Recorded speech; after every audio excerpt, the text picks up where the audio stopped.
கிறிஸ்துவுக்குள் பிரியமானவர்களே, கர்த்தரும் இரட்சகருமாய் இயேசு கிறிஸ்துவின் ஈடினிய நாமத்தினாலே உங்கள் யாவருக்கும் என் அன்பின் வாழ்த்துக்களை தெரிவித்துக் கொள்கிறேன். தேவனருளே அப்பம் பிரேயர் மினிஸ்ட்ரி சேனல் மூலியமாக உங்களோடு சந்திப்பதில் மிகுந்த மகிழ்ச்சி அடைகிறேன். தினம்தோறும் அதிகால வேளையிலே பரிசுத்த வேதத்திலிருந்து ஒரு பகுதியை நாம் தியானித்து நம்முடைய குடும்ப பாதுகாப்பிற்காக நாம் ஜெபிக்கிறோம். அதிகால வேளையிலே அபிஷேகங்களை பெற்றுக்கொள்ள புதிய நாளுக்காக இணைந்திருங்கள்.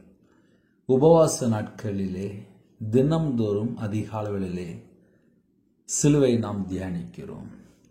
இந்த வருஷத்தில் ஏசாயா 53 அதிகாரம் 6-7 ஆகிய வசனங்கள், நாம் எல்லாரும் ஆடுகளைப் போல வழி தப்பி திரிந்து அவனவன் தன் தன் வழியிலே போனோம். கர்த்தரோ நாம் எல்லாருடைய அக்கிரமத்தையும் அவர் மேல் விழப்பண்ணினார். அவர் நெருக்கப்பட்டும் ஒடுக்கப்பட்டும் இருந்தார், ஆனாலும் தம்முடைய வாயை அவர் திறக்கவில்லை. அடிக்கப்படும்படி கொண்டு போகப்படுகிற ஒரு ஆட்டுக்குட்டியைப் போலவும் தன்னை மயிர் கத்திரிக்கிறவனுக்கு முன்பாக சத்தமிடாதிருக்கிற ஆட்டைப் போலவும் அவர் தம்முடைய வாயை திறவாதிருந்தார். ஹல்லேலூயா.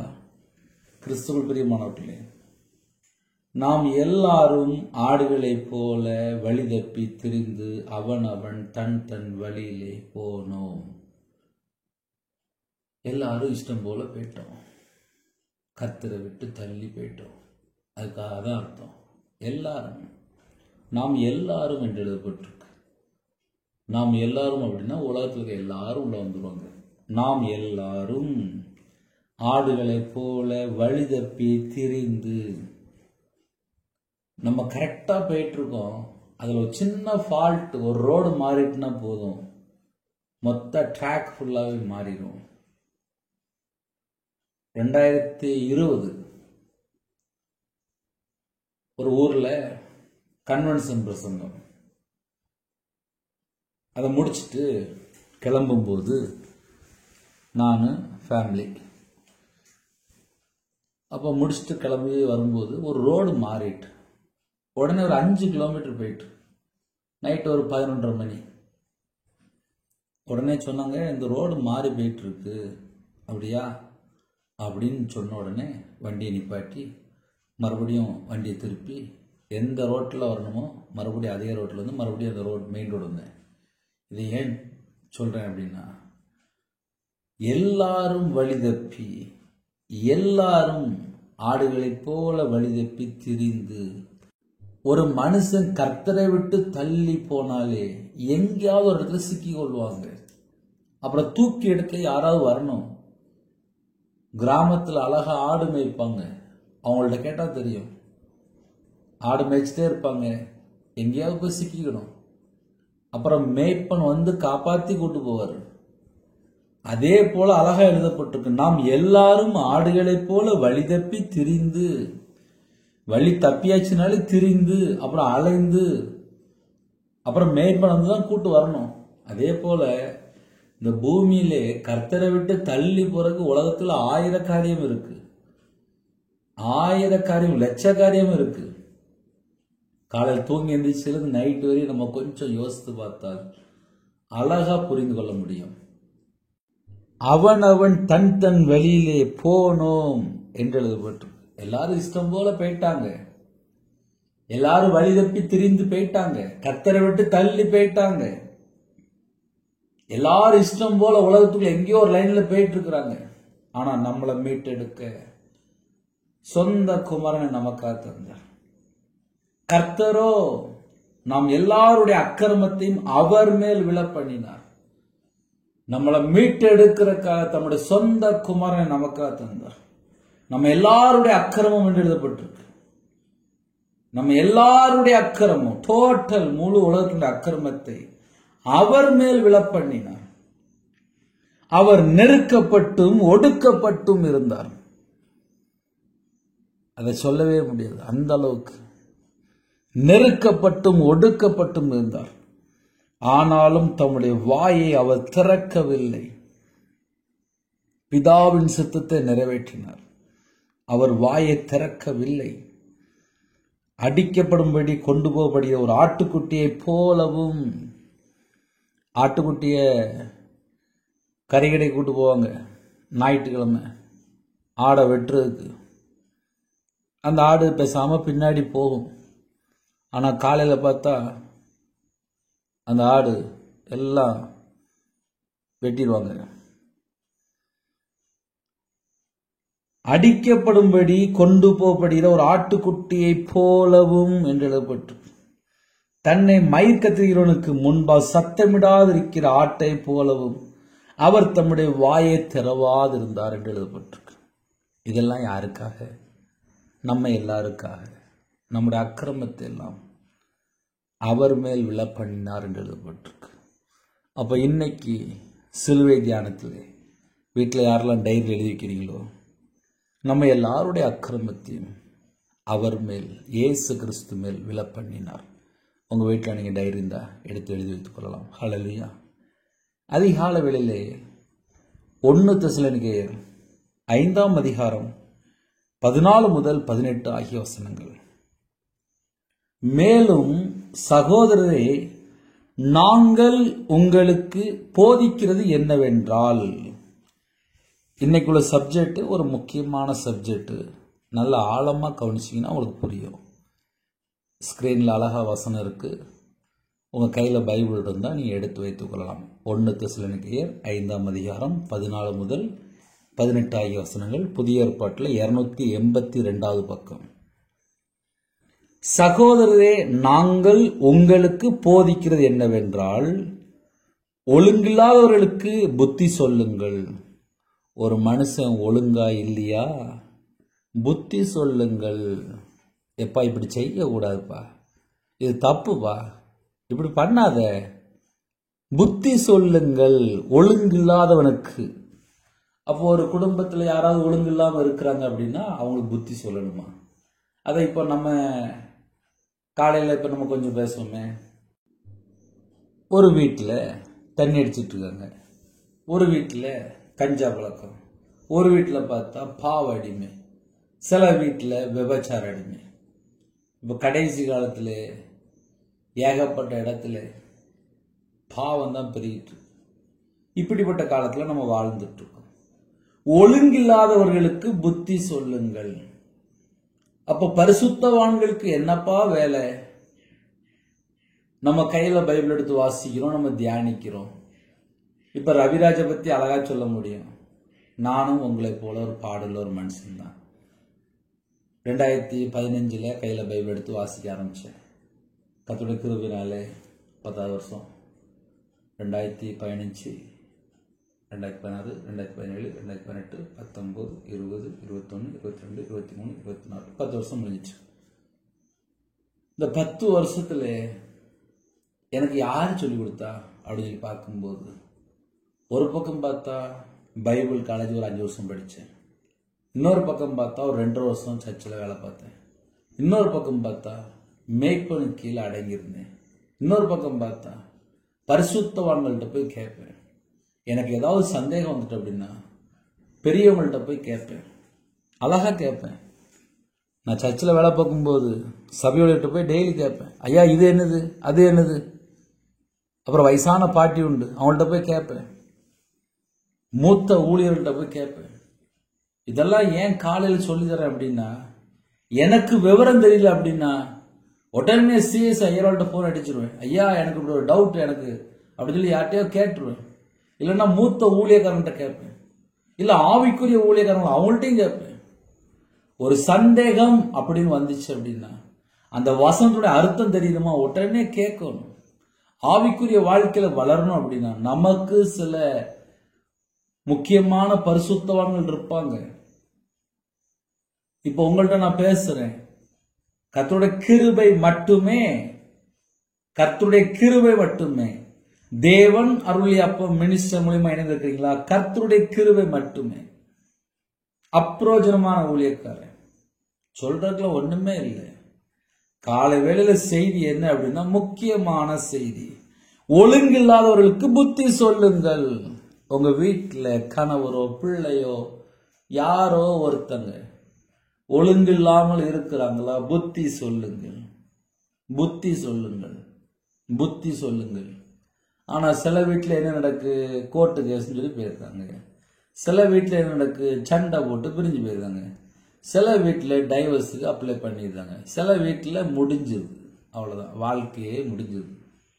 சில வீட்டில் பார்த்தா ஒரே சண்டை சண்டை சண்டை. ஒழுங்கு இல்லாதவர்களுக்கு புத்தி சொல்லுங்கள். நிறைய வீட்டில் இப்ப என்ன தேவைப்படுது அப்படின்னா, ஒழுங்கு இல்லாம இருக்கிறாங்க. அது பிள்ளையா இருக்கலாம், பையனா இருக்கலாம், இல்ல கல்யாணம் முடிஞ்சதுக்கு அப்புறம் புருஷன் முன்னாடிக்குள்ள ஏதாவது ஒரு பிரச்சனையா இருக்கலாம், இல்ல வயசானதுக்கு அப்புறம் கூட சில வீட்டுல பிரச்சனை வருது. 25 வருஷம் கழிச்சு, 30 வருஷம் கழிச்சு, எத்தனையோ வருஷம் கழிச்சு பிரச்சனை வருது. ஒரு குடும்பத்துல ஒரு சகோதரி கண்ணீரோடு ஜெபிக்க வந்தாங்க. என்னன்னு சொல்லி கேட்டேன். அண்ணா, எனக்கு ஒரு 37 வயசு ஆகுது. நான் விரும்பி தான் திருமணத்தை முடிச்சோம். ஆனால் என் கணவர் வேண்டாங்கிறாரு, டைவர்ஸ் கையெழுத்து போடு அப்படிங்கிறாரு. அந்த சகோதரி கண்ணீர் வடிக்கிறாங்க, கண்ணீர் வடிக்கிற நிப்பாட்டாம கண்ணீர் வடிச்சிட்டு இருக்காங்க. என்னன்னு சொல்லி கேட்டேன். அண்ணே, நான் தான் வேலைக்கு போறேன், எனக்கு 2 பிள்ளைகள் இருக்கு, நான் தான் வேலைக்கு போறேன், குடும்பத்துக்கு வீட்டு வாடகையிலிருந்து எல்லாம் நான் தான் கொடுக்குறேன். ஆனால் என் கணவர் 2 மணி 3 மணி 4 மணிக்கு தான் தூங்குறாரு. வீடியோ காலில் யார்கிட்டயோ பெண்கள்கிட்ட பேசிட்டு இருக்கிறாரு, பல பெண்கள்கிட்ட பேசிட்டு இருக்காரு. ஆனால் என் கணவர் மனம் திரும்புவாரான்னு சொல்லி கண்ணீர் வடித்து ஜெபம் பண்ணிட்டு இருக்கேன். டைவர்ஸ் கையெழுத்து போடுங்க, என்னன்னே செய்ய அப்படின்னு சொல்லி புலம்பி அந்த வீட்டுல எவ்வளவு பிரச்சனை இருக்கும். ஒழுங்கில்லாதவர்களுக்கு புத்தி சொல்லுங்கள்.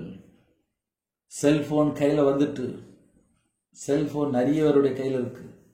மனைவிட்ட பேச நேரம் இல்லையா, பிள்ளைகிட்ட பேச நேரம் இல்லையா, குடும்பத்துல பேச நேரம் இல்லையா. ஆனால் யார்கிட்டயோ ஃப்ரெண்டா இருக்கலாம், யாரோ பல மணி நேரத்தை செல்போன்ல சாப்பிட்டுருது. அவர் கண்ணு தெரியாம போயிடும். அப்புறம் கண் ஆஸ்பத்திரியில் போய் நிற்க வேண்டியிருக்கு. இதெல்லாம் உள்ளதை சொல்லிட்டு இருக்கப்பா. ஒரு குடும்பம் அப்படின்னா ஒரு குட்டி பரலோகம் மாதிரி இருக்கணும். அந்த வீட்டுக்குள்ள இயேசு கிறிஸ்து இருக்கணும். உங்க வீட்டுக்குள்ள இயேசு கிறிஸ்து வந்தாதான் ஆசீர்வாதம். இயேசு வந்த வீட்டுல சமாதானம். நான் பைபிள் வாசல் எழுதுமா கண்டுபிடிச்சேன். இயேசு நம்ம வீட்டுக்குள்ள வந்தால் வியாதி ஓடிடும். இயேசு நம்ம வீட்டுக்குள்ள வந்தா சமாதானம் இருக்கும். இயேசு நம்ம வீட்டுல வரும்போது தரித்திரம்லாம் வெளியில போயிரும். இயேசு கிறிஸ்து நம்ம வீட்டுல வரும்போது பஞ்சம் வெளியில போயிரும். இயேசு கிறிஸ்து நம்ம வாழ்க்கையில இருக்கும்போது சாபம் இருக்காது. இன்னைக்கு நிறைய குடும்பத்துல என்ன பிரச்சனை? ஒரு குடும்பத்துல ஜெபிக்க வந்தாங்க. விவரமா கேட்டுட்டு இருந்தேன். 99 நான் ரட்சிக்கப்பட்டுட்டேன் அப்படின்னாங்க. சரி, என் மனைவி அவங்க பிறந்ததுலேருந்தே ஆவிக்குரிய திருச்சபைக்கு போகிற பிள்ளை தான். சரி, ரைட்டு. வீட்டில் பலவீனம் இருக்கு, மனைவிக்கு வியாதி வருது. எல்லாத்தையும் கேட்டேன். ஞாயிற்றுக்கிழமை எந்த சர்ச்சைக்கு போறீங்க அப்படின்னு சொல்லி கேட்டேன். இப்போ 1 வருஷமா என் மனைவி சர்ச்சைக்கு போகல அப்படின்னாங்க. ஏன் அப்படின்னு, வீட்டில் பிள்ளைக்கு இந்த மாதிரி முடியாமல் இருக்கு, நான் பின்மாற்றத்துக்குள்ள போயிட்டேன், நானும் இப்போ ஒழுங்கா சர்ச்சைக்கு போகல அப்படின்னாங்க. வீட்டில் பைபிள் வாசிக்கீங்களா அப்படின்னு கேட்டேன். இல்ல, வாசிக்கல அப்படின்னாங்க. ரட்சிக்கப்பட்டவங்க தான், மூழ்கி ஞானஸ்நானம் எடுத்தவங்க தான், இயேசுவை சொந்த ரட்சகரா ஏற்றுக்கொண்டு ஆவிக்குரிய வாழ்க்கையில வளரன்னு சொல்லி வளர்ந்தவங்க தான். ஆனால் சில மாசமா பின்தங்கின நிலைமை. 1 வருஷமா மனைவி சர்ச்சைக்கு போகவே இல்லையா. சில நேரத்தில் எப்பமாவது நான் சர்ச்சைக்கு போவேன் அப்படின்னாங்க. வாரம் சர்ச்சைக்கு போல. மூழ்கி ஞானஸ்நானம் எடுத்து சர்ச்சில் கல்யாணம் முடிச்சவங்க தான். ஆனால் கர்த்தரை விட்டு தள்ளி தள்ளி தள்ளி தள்ளி தள்ளி தள்ளி வேற லைன்ல போயிட்டு இருக்காங்க. இன்னைக்கு காலைவெளியில நம்ம சிலுவை தியானத்தில் அழகா தியானிச்சோம். எப்படி தியானிச்சோம்? நாம் எல்லாரும் ஆடுகளைப் போல வழி தப்பி திரிந்து அவனவன் தன் தன் வழியிலே போனோம், கர்த்தரோ நம்ம எல்லாருடைய அக்கிரமத்தையும் அவர் மேல் விழ பண்ணினார். அப்படின்னா என்ன பிரதர் அர்த்தம் அப்படின்னா, இஷ்டம் போல வாழ்ந்துட்டு இருக்கிறாங்க.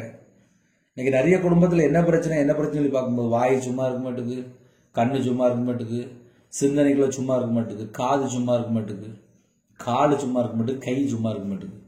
இதயத்தில் பார்த்தா ஒரு 10 வருஷம் 20 வருஷம் 30 வருஷம் பழைய பழைய நினைவு, பழைய பழைய காரியங்கள், ஜென்ம சுபாவம், மாம்ச கிரியை, இதெல்லாம் ஒரு மனுஷனை நெருக்கி இப்படிலாம் இருந்தால் எப்படி ஆவியில வளர முடியும்? நான் சொல்றது உண்மையா பொய்யா? இன்னைக்குள்ள செய்தி நீங்க அழகா புரிந்து கொள்ளலாம். மேலும் சகோதரரே, நாங்கள் உங்களுக்கு போதிக்கிறது என்னவென்றால்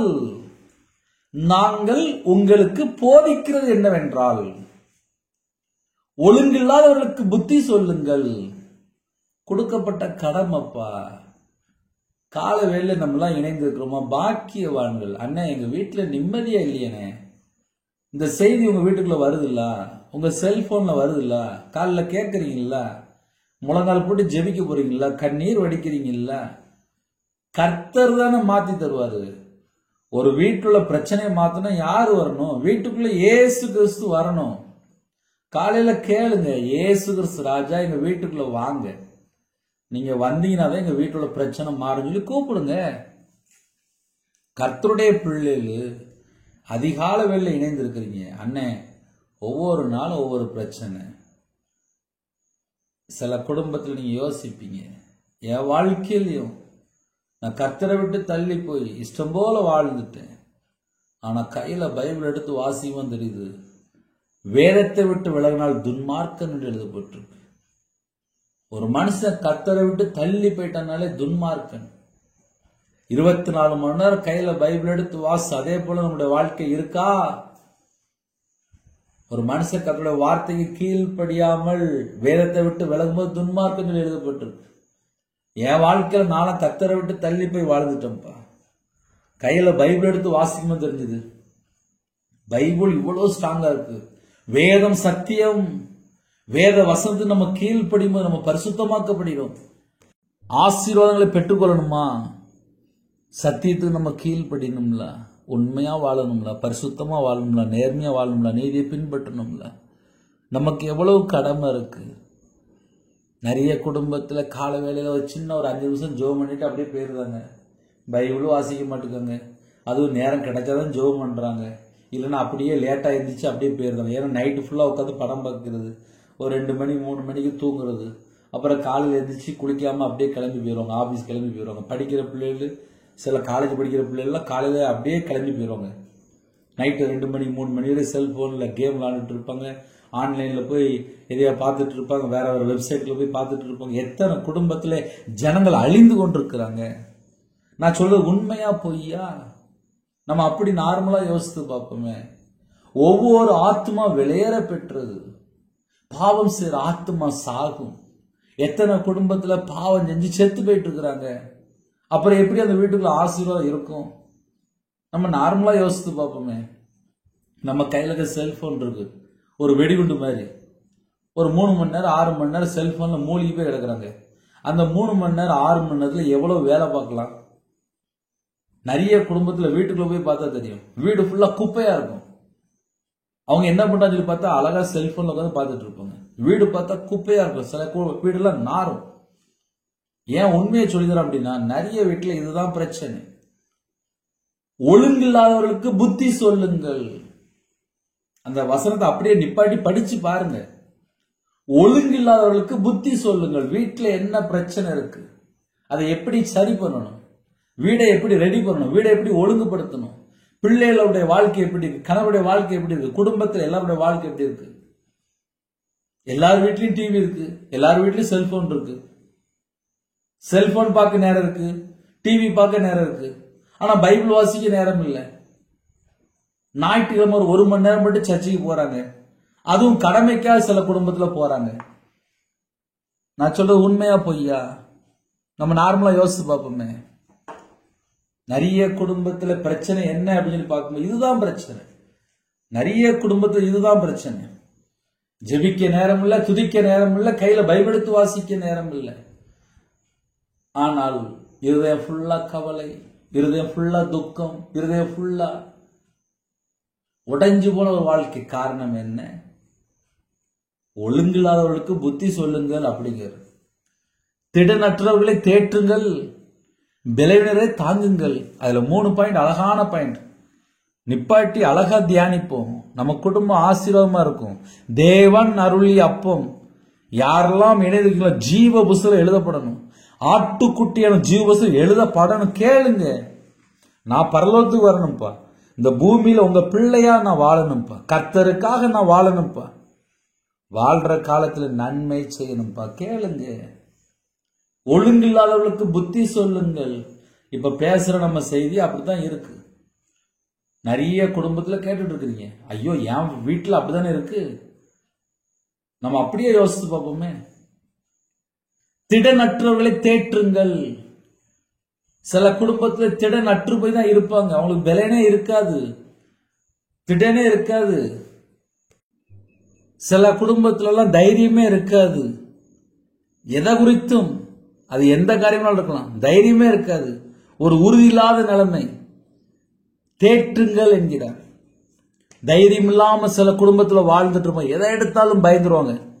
சில குடும்பத்துல ஜெபிக்க வரும்போது சொல்லுவாங்க, பிரதர் எங்க வாழ்க்கையில எதை எடுத்தாலும் எங்களுக்கு ஒரு பயமா இருக்கு அப்படிம்பாங்க. தைரியம் இல்லாத நிலைமை. திடனற்றவர்களை தேற்றுங்கள், பலவீனரை தாங்குங்கள். ஒரு குடும்பத்துல பலவீனத்தோடு இருக்காங்களா, அவங்களுக்கு தாங்குங்க. பிரதர் எப்படி தாங்கணும்? ஜெபம் பண்ணுங்க.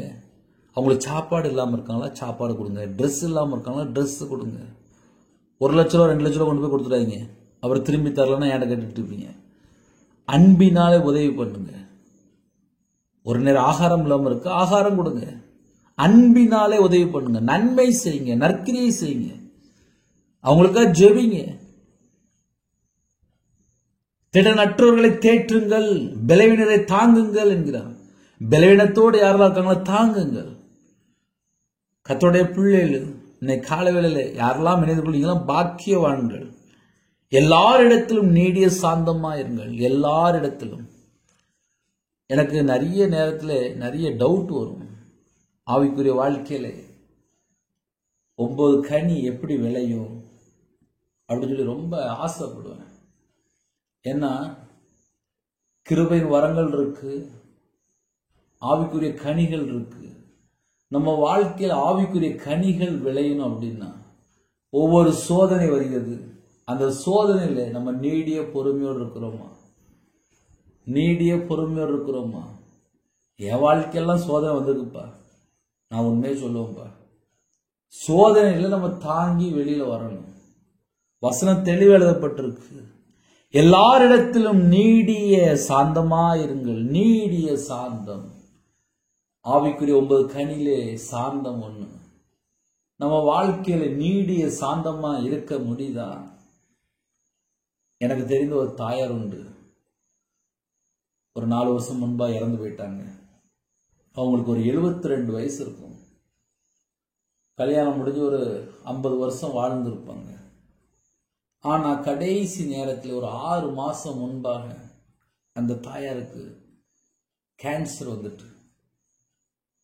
ஆனால் கடைசி அந்த 6 மாசத்துக்குள்ள உடம்புலாம் உருகி வெறும் எலும்பு கூட மட்டும்தான் இருந்துச்சு. அவங்களுடைய வாழ்க்கையில மிகப்பெரிய ஒரு சாட்சி என்ன தெரியுமா? கணவரும் படிக்கல, அந்த தாயாரும் படிக்கல. அந்த கணவர் சிலது தண்ணி அடிச்சுட்டு வந்து மனைவி அடிச்சிருவாங்க. வீட்டில் பெரிய சண்டையா நடக்கும். ஆனாலும் 50 வருஷம் வாழ்ந்துட்டாங்க. கணவன் மனைவி 50 வருஷம் வாழ்ந்துட்டாங்க. கடைசியில இந்த கேன்சர்ல இருக்கும்போது கடைசி வரிய கணவர் கூட வந்து பார்த்துக்கிட்டாரு. கடைசி வரிய கண்ணீர் கண்ணீர் வாழ்க்கை. இது ஏன் சொல்றது தெரியுமா? நிறைய வீட்டுல சின்ன பிரச்சனைனா பிரிஞ்சு போயிருக்காங்க. வேதனையான காரியமா இருக்கு.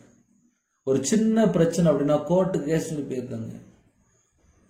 வேதம் தெளிவா எழுதப்பட்டிருக்கு. எல்லாரிடத்திலும் நீடிய சாந்தமா இருங்கள். இன்னைக்கு ஏன் சண்டை வருது, ஏன் கோர்ட்டு கேஸ் சொல்லி போறாங்க?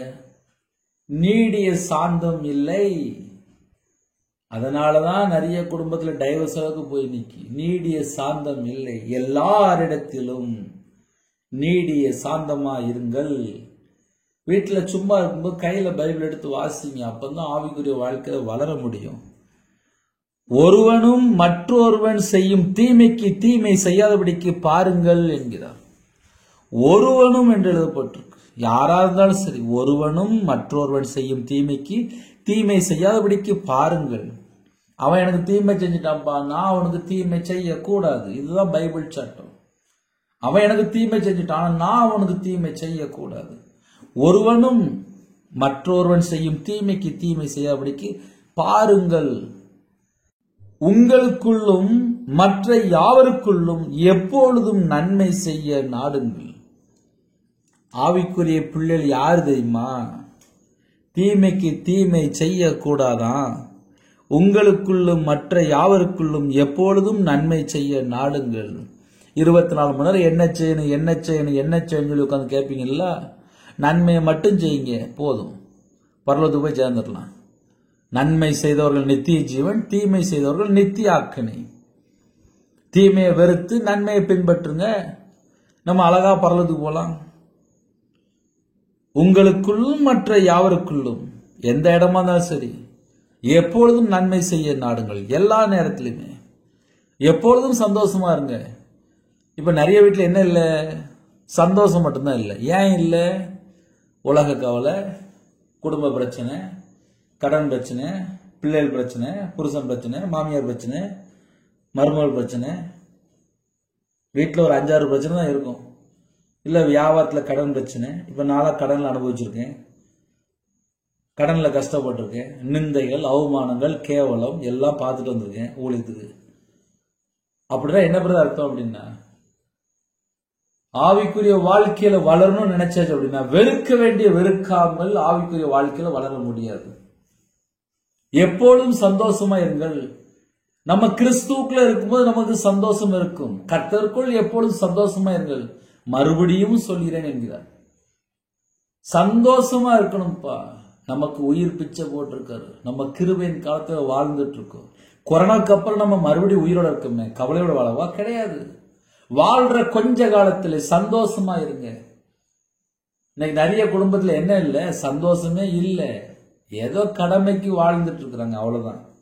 நான் சொல்றது உண்மையா பொய்யா? யோசித்து பாருங்களேன். நிறைய குடும்பத்தில் இணைந்து இருக்கிறீங்கல்ல, காலைவேளை செய்தி கேட்கறீங்க, கரெக்டு தான்.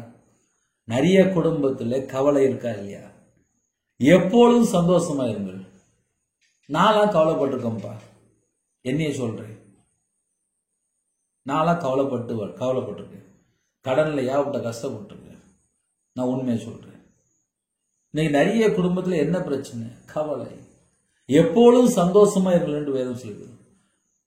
ஒருவேளை என் இதயத்துல ரொம்ப பாரமா இருக்குன்னு என்ன செய்யணும் அப்படின்னா, நேரா அவர்கிட்ட போய் சொல்லிருங்க. சர்ச்சில் போய் ஜெபம் பண்ணி சொல்லுங்க. இருக்கிற இடத்துல முழங்கால் போடுங்க. தேவன் பார்த்துக்கிடுவார். அவருக்கு தெரியும் நம்மளை உருவாக்கி இருக்காரு. அவருக்கு தெரியும் நம்முடைய சுவாசம் அவருடைய கையில வச்சிருக்காரு. அவருடைய உள்ள கரத்துல நம்மளை வரைந்து வைத்திருக்கிறார். நம்ம எங்கேயும் தப்பிச்சுலாம் ஓட முடியாது. அவர் நம்மளை ஆசீர்வதிப்பார். அவருடைய பலத்த கரத்துக்குள்ள அடங்கி இருக்கணும், அவ்வளவுதான்.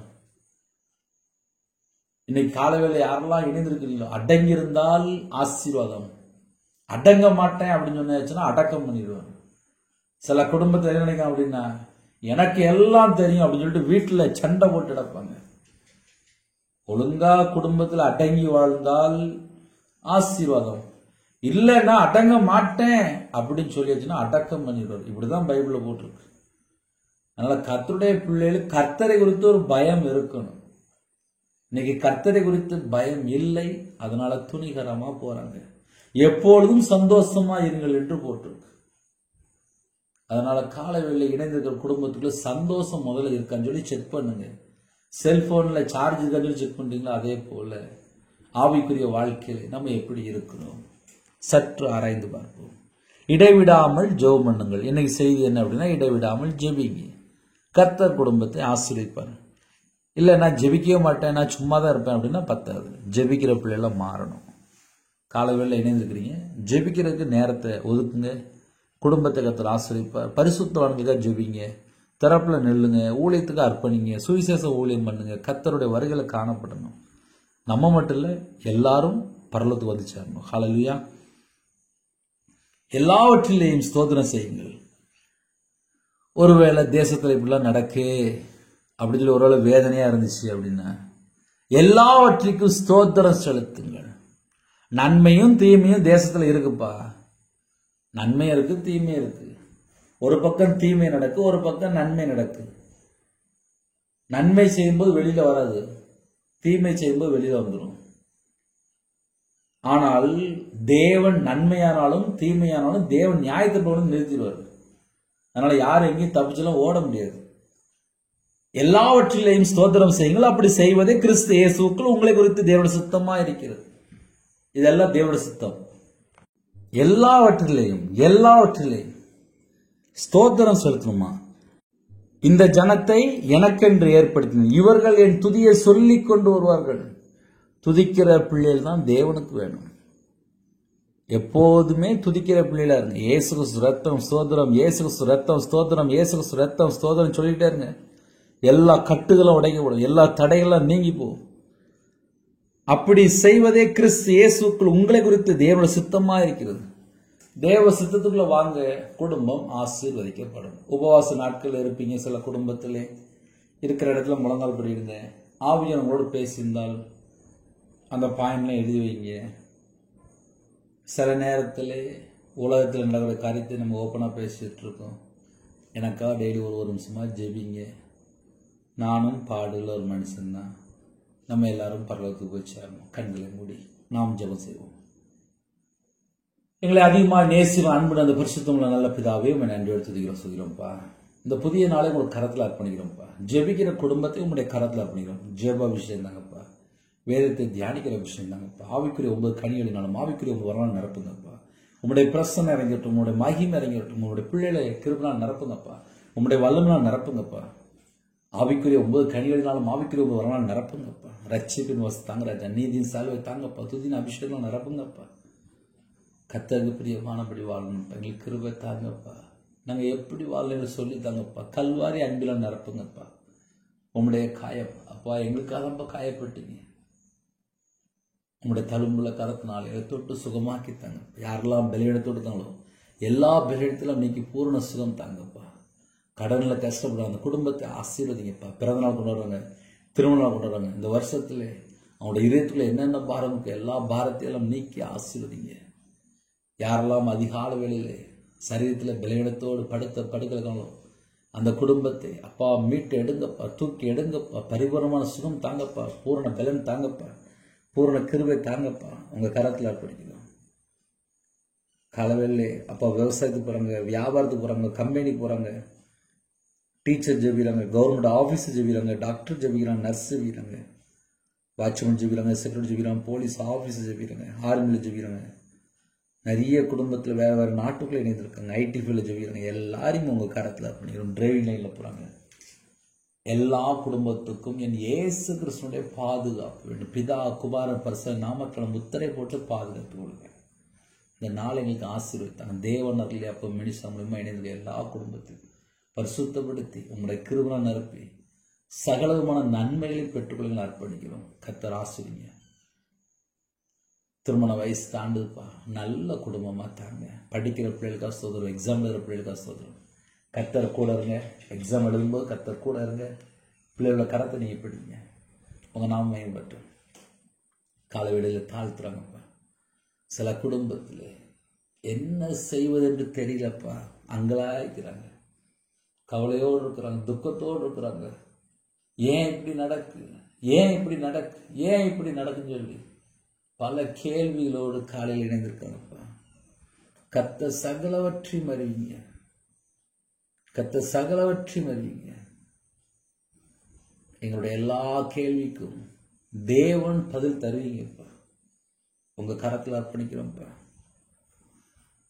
உங்க கரத்தில் அர்ப்பணிக்கிறோம்ப்பா. பரிசுத்தவான்களோட கரத்தில் அர்ப்பணிக்கிறோம்ப்பா. தேசத்தில் உள்ள எல்லா தேசத்துல ஜனங்களையும் உங்களுடைய கரத்தில் அர்ப்பணிக்கிறோம்ப்பா. எல்லா நாட்டோட ஜனங்களும் உங்களுடைய கரத்தில் அர்ப்பணிக்கிறோம்ப்பா. கற்பத்திரிக்கா ஜெபிக்கிறோம். கர்த்தர் மனமறிஞ்சு ஆசிரியர் மாசமா இருக்காங்க. கர்த்தர் ஆசிரியர் கிருபைக்காக நன்றி.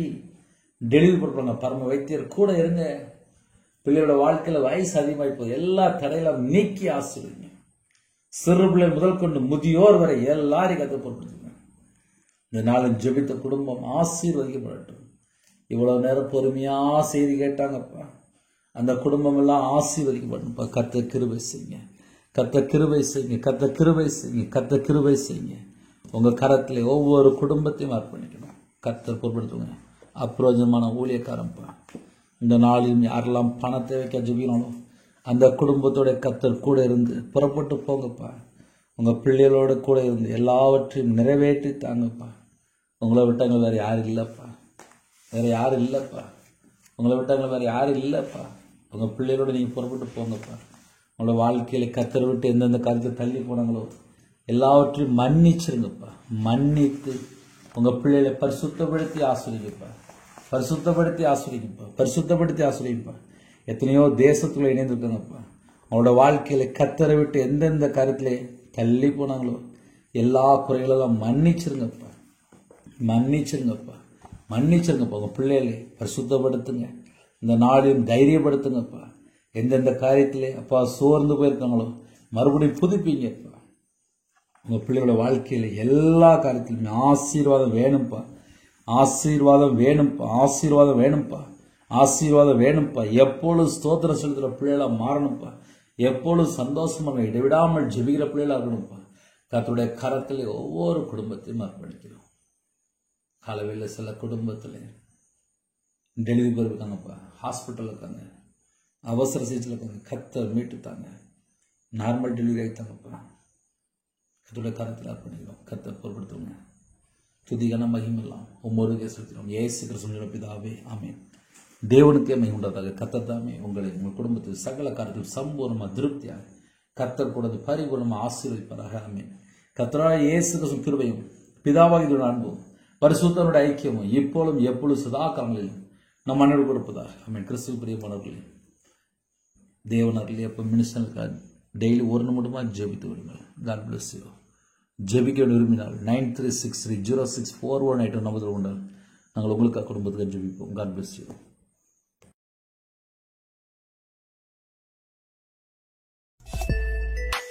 Thanks for watching.